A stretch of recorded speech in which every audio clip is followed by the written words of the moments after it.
हरे कृष्णा, राधे राधे। आप सबका फिर से स्वागत है चैनल पर। जैसे कि सभी जानते हैं कि अग्नि पुराण व ब्रह्मा पुराण सब में वर्णन आता है हमारी एकादशी का। ये व्रत सब व्रतों का सबसे बड़ा व्रत माना जाता है, जो कि आने वाला है कुछ दिनों के बाद दस्तक देने वाली है, जिसका नाम है सफला एकादशी, जो बहुत बड़ी एकादशी है और जिसके नाम से पता चल रहा होगा कि जो हर काम को सफल करने वाली है, जो हमारी इच्छाएं हैं, कामनाएं, वासनाएं, उनको सबको पूर्ण करने वाली है। तो एकादशी का जो व्रत है वो इतना बड़ा व्रत है कि हमें मोक्ष मोक्ष तक का प्रदान करने वाली है और संसार की समस्त सुख सुविधाएं तो प्रदान करने वाली है ही। तो इसलिए हमें इसे अच्छे से इसका पालन करना चाहिए। और जानते हैं कि आपकी एकादशी कौन से दिन और तिथि और क्या समय पारण विधि रहेगी आपकी एकादशी का। तो एकादशी सन 2024 की जो एकादशी रहेगी वो रहेगी सफला दिसंबर में रहेगी, यानी कि जो मनाई जाएगी वो मनाई जाएगी 26 दिसंबर को एकादशी मनाई जा रही है। अब केस में कोई डाउट नहीं है, अब सब जगह एक ही एकादशी है सब, यानी कि 26 तारीख को, दिन गुरुवार को, यानी कि गुरुवार को होने के कारण ये विष्णु भगवान का दिन है, तो और भी अति खास मानी जा रही है। और हमें एकादशी 3 दिवसीय व्रत माना जाता है, तो इसलिए हमें 10वीं से ही इसका अच्छे से पालन शुरू कर देना चाहिए।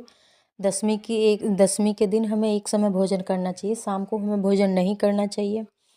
फिर एकादशी के दिन दूसरे दिन हमें एकादशी वाले दिन हमें सुबह जल्दी उठना चाहिए, स्नान करना चाहिए। स्नान के जल में हमें गंगा जल डाल के ही स्नान करना चाहिए। तिल डाल के, गंगा जल डाल के, आंवला डाल के हमें स्नान करना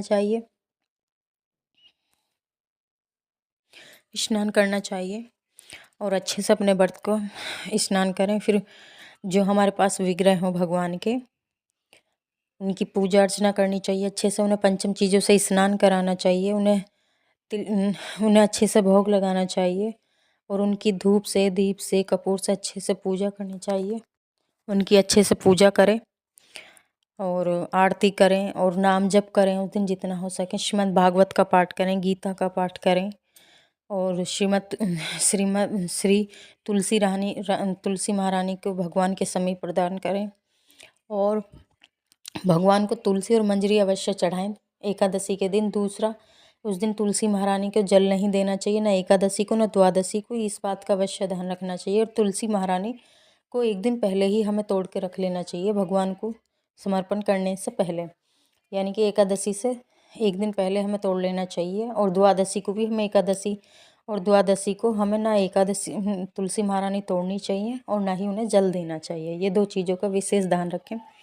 अच्छे से तुलसी महारानी के आगे भी शाम को दीपदान करें, सुबह करें और उनकी 11 परिक्रमा करें। और जो एकादशी का समय रहेगा वो रहेगा, जो एकादशी प्रारंभ हो रही है वो हो रही है 25 तारीख की रात्रि 10 बजे से लेके यानी कि 25 तारीख की रात्रि 10 बजे से लेके जो 29 मिनट से शुरू हो रही है रात्रि, और इसका जो समाप्त हो रहा है वो हो रही है, यानी कि 26 दिसंबर मध्य रात्रि 12 बज से 43 मिनट पे इसका समापन हो रहा है, यानी कि एकादशी का।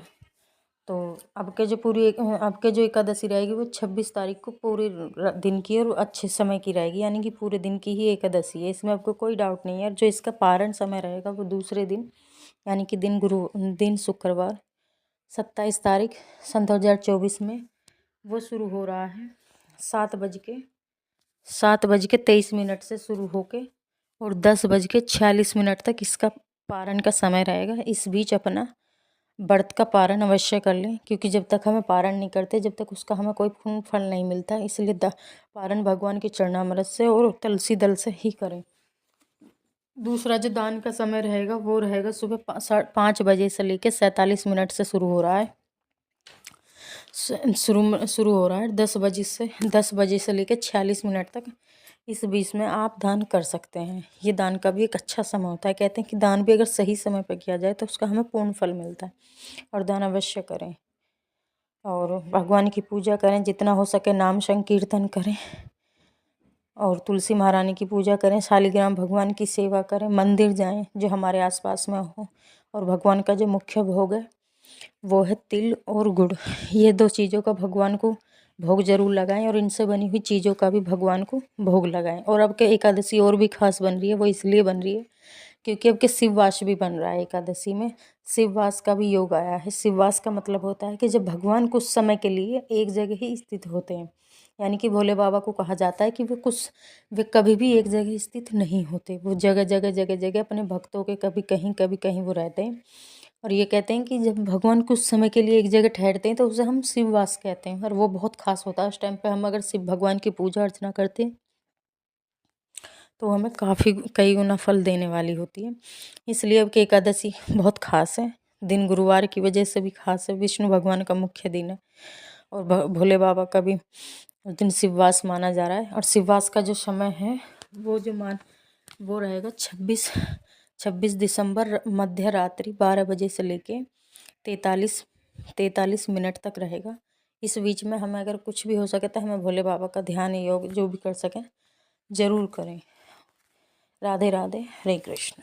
अगली वीडियो हम लेके आएंगे जिसमें हम आपको कथा बताएंगे। बिना कथा सुने भगवान की व्रत करना भी आधा माना जाता है, इसलिए उनकी कथा हम लेके आएंगे अगली वीडियो में। राधे राधे, हरे कृष्ण।